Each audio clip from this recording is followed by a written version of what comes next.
syempre. Patay mo na. Okay mga kaibigan, tapos na mga kaibigan ang ating exhaust fan mga kaibigan.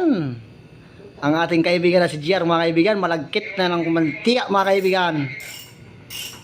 Ako'y hindi lang makaakyat at walang maapakan mga kaibigan, pasensya na. Iyan ang sinasabi ko kay mga kaibigan sa ating mga kaibigan. Mga kaibigan, siyasalpak ng ating takip ng ating exhaust fan mga kaibigan. Patapos na kami kayo mga kaibigan. Aroy. Wala natin na ayos eh. Ah? Wala natin na ayos. Pukpukin nila agya para matapos na. Okay mga kaibigan, nagagalit si GR mga kaibigan.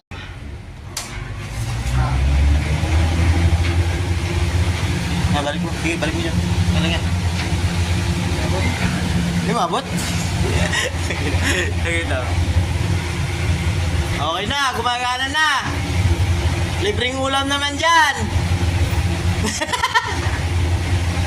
Abar, akin na. Ang ilang. Ngayon mo na ano. Ay. Dulas pa yan.